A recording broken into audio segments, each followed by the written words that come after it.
Jeudi 2 décembre 1993, 14h32, dans un appartement voisin de la suite 2901 de la résidence Tenkedama, un homme s'empare du téléphone et compose le numéro du central de communication du bloc à Medellín. Aussitôt, les 250 opérateurs radio du bloc accordent leur fréquence. La voix d'Escobar est localisée dans un rayon de 400 mètres autour du stade de football. 14h35, 3 fourgons des commandos spéciaux s'approchent d'une maison à un étage au numéro 45 de la rue 79A. L'aiguille du radiogoniomètre bondit à 7,55 sur une échelle graduée de 1 à 10. À l'intérieur des fourgons, un jeune sous-officier saisit son talkie-walkie et souffle précipitamment. « Je vois un homme près de la fenêtre, je crois bien que c'est lui. Approchez-vous. » Salut! Comment allez-vous? J'espère que vous allez bien. Ok, on est encore là pour un week-end où on va cette fois-ci parler d'un criminel des plus dangereux de toute la planète. Voilà, quelqu'un qui a inspiré la terreur. Et d'ailleurs, vous avez sûrement déjà vu énormément de vidéos sur Pablo Escobar. Alors, quelle serait la raison pour laquelle vous devriez rester sur cette vidéo et pas une autre? Personne n'a fait de vidéo en français avec un accent espagnol tel que le mien. Vous allez très vite comprendre pourquoi on m'appelait El Terrible. Dans les classes de terminale. Voilà, dans les classes d'espagnol, on m'appelait El Terrible. Pablo Escobar est né dans une famille pauvre de Rio Negro, en Colombie, le 1er décembre 1949. Pablo Escobar Emilio Gaviria, este hombre es colombiano. Y aquí es donde empieza la historia. Pour survivre, il multiplie les rapines, les vols de voitures et passe au kidnapping de cadres de Medellín moyennant rançon. Tour à tour voleur de voitures, de pierre tombale, il vit du recel et acquiert une petite notoriété dans le crime organisé local. Il passe à la vitesse supérieure en réalisant ses premiers kidnappings, ce qui deviendra l'une de ses signatures par la suite. Voilà, c'est-à-dire que très jeune, il kidnappait déjà les gens et par la suite, ça deviendra sa signature. C'est-à-dire que quelqu'un lui fait chier, direct, bim, tu rentres dans la fourgonnette. On va régler ça à la Medellín. À l'âge de 20 ans, il travaille pour le contrebandier Alvaro Prieto. En 2 ans, il devient millionnaire. Mec, à 22 ans, il était déjà millionnaire ce boug. Moi, à 22 ans, je vends encore des tapas. Le jeune homme est très ambitieux. Il commence à investir dans la cocaïne en 1975. Il achète bientôt un avion avec lequel il va passer de grosses quantités de drogue en contrebande. Au début des années 1980, Escobar est à la tête du puissant cartel de Medellín. C'est dit, c'est le cartel de Medellín. De Medellín. Non, Medellín, comme Medellín. Non, Medellín. Il est au sommet de sa gloire. Et voilà, il contrôle maintenant 80% du commerce autour de la cocaïne, que ce soit en Amérique du Nord, que ce soit en Europe, voire même en Asie. Parallèlement, ses méthodes se durcissent. Il installe une omerta, c'est-à-dire une loi du silence, dans tout le paysage politique colombien, destiné à couvrir ses activités. Celui qui refusait de pratiquer l'assassinat tue ou fait tuer des milliers de personnes pour maintenir son trafic à flot. Allez, bon, vous avez compris, hein, désolé, je coupe encore, mais en fait, le truc, c'est que pour Kylian Mbappé, autant pas content, triplé, mais pour Pablo Escobar, c'est pas content, tu meurs. C'était terrible. Cependant, le parrain colombien est un héros parmi les couches les moins aisées de la population de Medellín, où il distribue généreusement de l'argent aux pauvres. Élu député libéral au Congrès colombien en 1982, le narcotrafiquant construit 500 maisons dans les bidonvilles. Ok, c'était un assassin, ok, voilà, il a fait tout le mal, mais attendez, les élus, ils étaient pas foutus de faire quelque chose. Le mec, il vient là, l'argent sale, allez hop, on construit les bidonvilles. C'est comment? Il manifeste le désir de jouer un rôle politique plus important, voire d'accéder à la présidence. Non, Pablo, il rigole pas. Il est pas là pour jouer au petit. Face au refus des dirigeants, l'homme vexé se lance dans une campagne de terreur. Il donne une prime à ses tueurs pour abattre des policiers. 600 d'entre eux meurent de cette manière. En 91, Escobar accepte de cesser sa campagne de violence et se livre aux autorités contre la promesse de ne pas être extradé aux États-Unis, faite par le président colombien Gaviria. Attention, il devra bénéficier d'une réduction de peine et d'un traitement de faveur. Ok. Donc, monsieur Escobar, il a posé ses coronesses, parce que je dis bien ses coronesses. Là, ce n'est plus de l'audace, ce sont des coronesses. Sur une échelle de 1 à 10, le manque de respect était à 12. C'est-à-dire que le président, il a dit, bon, ok, si vous voulez pas être extradé aux États-Unis pour toute la contrebande que vous faites, eh bien, si vous allez en prison, eh bien, vous restez. Escobar, il s'est dit, moi, je vais rester, d'accord, je vais me rendre en prison, mais c'est moi qui décide de comment je vais en prison et comment sera la prison. On lui construit une luxueuse résidence avec piscine, discothèque et salle de billard. Mais dites-moi, avez-vous déjà vu une prison aussi prison. Moi, j'ai jamais vu une prison aussi pas prison de toute ma vie. En juin 1991, le président colombien revient un peu gêné sur ses conditions de détention. Mais de la prison, Pablo continue de diriger son cartel, fait les boutiques et reçoit des visiteurs. Non mais c'est bon là, en fait c'est plus une prison. Non mais c'est plus une prison, il faut nous le dire. C'est quoi? C'est une prison luxueuse, une prison palace, une prison 5 étoiles, hein? C'est-à-dire que tous les criminels, voilà, vous allez à la pavillon de Pablo Escobar. Ah, je vais à la pavillon de Pablo Escobar, c'est magnifique. Ok, je pars en délire, désolé. On se concentre sur l'histoire, c'est marrant, merci. Voilà, c'est bon. Il va arrêter de délirer, j'ai pris de la cocaïne avant. Voilà, Pablo Escobar, on résout le thème. Les autorités décident alors de le transférer dans une vraie prison. Pablo résiste et finit par s'enfuir. Il finit par s'évader. Sa tête est mise à prix à 6 millions de dollars. 6 millones de dollars. 6 millones de dollars. Amigo, 6 millones de dollars. Mais 6 millions de dollars. C'est un truc de dingue, on est dans One Piece.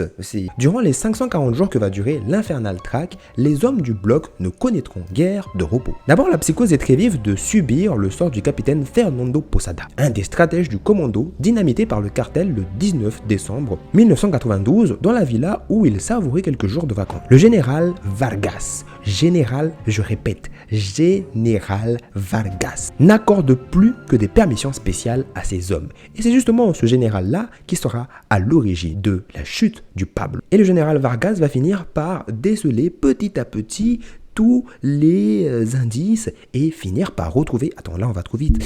Il n'a pas encore retrouvé. Mais bon, attendez. Vous regardez comment il l'a retrouvé, c'est dingue. Il reçoit quotidiennement 80 appels téléphoniques de responsables plus ou moins anonymes alléchés de la récompense de 35 millions de francs promise pour tout renseignement promettant la capture du capot. Chaque information jugée digne de foi est soigneusement vérifiée. Et un mois seulement après la création du bloc, un premier succès confirme le général dans la voie choisie. Le plus fidèle lieutenant d'Escobar, Brances Munoz, alias Tyson, responsable de la sécurité du parrain, est localisé et abattu par les commandos en plein cœur de Medellín. La réaction d'Escobar est à la mesure de son chagrin. Dans les semaines qui suivent, 400 agents de police sont tirés comme des lapins aux quatre coins de la ville. Le général Vargas, lui, il va demander à ce que ces hommes puissent avoir du matériel pour pouvoir se mettre dans la forêt. Voilà, parce qu'ils savent que Pablo, c'est quelqu'un de très malin. Il ne va pas se mettre dans les hôtels de 5 étoiles au sein de la ville afin d'être retrouvé. Non, lui il est dans la forêt amazonienne. Selon le général, le parrain choisissait une zone boisée où les hélicoptères ne pouvaient pas atterrir. À l'intérieur, il existait toujours un tunnel conduisant à une autre maison ou communiquant avec l'extérieur. Des relais préparaient soigneusement sa fuite.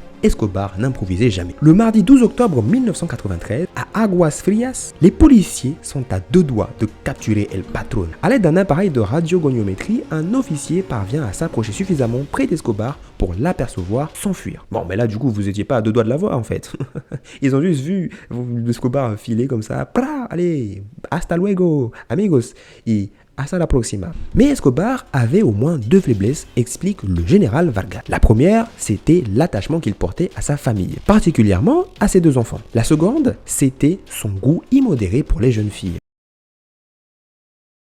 1er décembre 1993. Pablo a donc fêté son 44e anniversaire. Jamais le parrain n'aura aussi sombrement fêté l'événement. Depuis quelques jours, il est malade. Des amibes, contractées lors de ses innombrables séjours en forêt tropicale, lui vrillent l'intestin. D'ailleurs, son corps lui fait horreur. Ces derniers mois d'inactivité forcée, contraint de se terrer dans des caches aménagé dans quelques logements luxueux d'Envigado, l'ont métamorphosé. Il pèse maintenant 115 kilos et il a du mal à se mouvoir. Aquí estamos a los Pepes. Tenemos que hablar de los Pepes. Si no es un apellido de Pablo Escobar. Los perseguidores por Pablo Escobar. Voilà, les persécuteurs de Pablo Escobar qui étaient composés d'aussi de personnes qui étaient proches de lui. Donc il y avait des traîtres parmi les traîtres. C'est chaud quand même. Parmi eux, des militaires, des policiers et certains de ses propres hommes. Ils ont incendié une bonne dizaine de ses propriétés, fait voler en éclats sa somptueuse collection de voitures anciennes évaluée à 30 millions de francs, et exécuté ses 4 meilleurs avocats. Reste le plus important maintenant, la sécurité de sa famille. Il y a plus d'un mois, Los Pepes sont parvenus à localiser l'appartement de Medellín qui abritait Maria Victoria et l'un des deux enfants. Le missile, tiré au lance-roquettes depuis un toit voisin, n'a pas explosé. Mais l'avertissement est suffisamment clair pour que Pablo n'ait plus qu'une obsession en tête, mettre les siens hors d'atteinte des traîtres. Et cette fois-ci, on peut sombrer dans l'obscurité.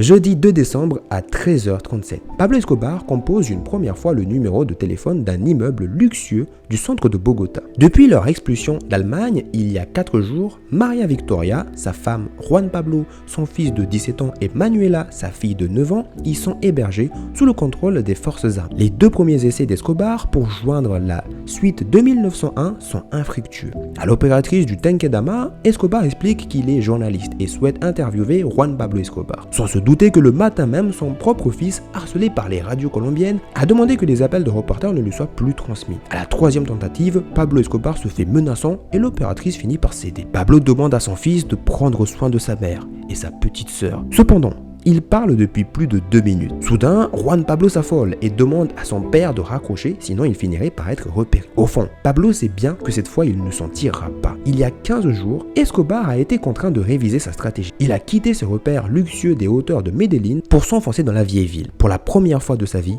le baron de la drogue est devenu un véritable gibier. Celui qui se déplaçait avec une escorte d'une centaine d'hommes n'a plus à son côté qu'un seul garde du corps, Álvaro de Jesus, surnommé El Limón. Il y a peu, il était encore que le chauffeur de Doña Ramilda, la mère d'Escobar, qui comptait énormément pour lui. Après avoir effectué un premier appel, Pablo rappelle son fils à 14h32. Dans un appartement voisin de la suite 2901 de la résidence Tenkedama, un homme s'empare du téléphone et compose le numéro du central de communication du bloc à Medellín. Ça y est, il parle à nouveau. À la demande du général Vargas, les opérateurs radio du bloc y ont, peu après l'évasion d'Escobar de la cathédrale, enregistré et digitalisé la voix du parrain. D'habitude, lorsqu'il souhaite s'exprimer longuement au téléphone, il prend soin de circuler en ville à bord d'un taxi jaune muni d'un combiné portable dont la base fixe est dissimulée dans l'un ou l'autre de ses repères. Cette fois pourtant, c'est différent. Le signal est précis, désigne une zone d'environ 400 mètres carrés autour du stade de football. 14h35, une fourgonnette se gare juste devant la maison. 2 hommes du bloc s'extraient rapidement du véhicule,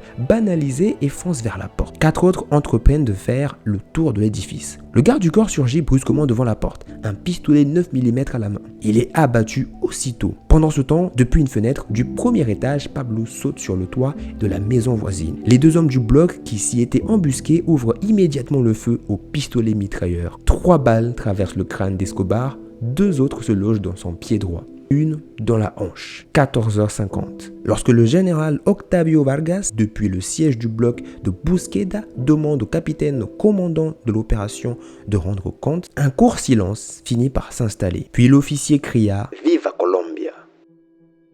Après une traque infernale, des milliers de victimes et une chute de plus en plus lente, Pablo Escobar finit par mourir. Y aquí es como se termina la historia. On a parlé de la personne qui était Pablo Escobar. J'espère que la vidéo a été sympa à voir, même si tout le monde connaît déjà Pablo, c'est pas grave. Et puis prenez soin de vous en attendant la prochaine vidéo. Si vous voulez voir d'autres vidéos, elles s'affichent juste ici. Et sur ce, tout le monde, on se dit à la prochaine et ciao.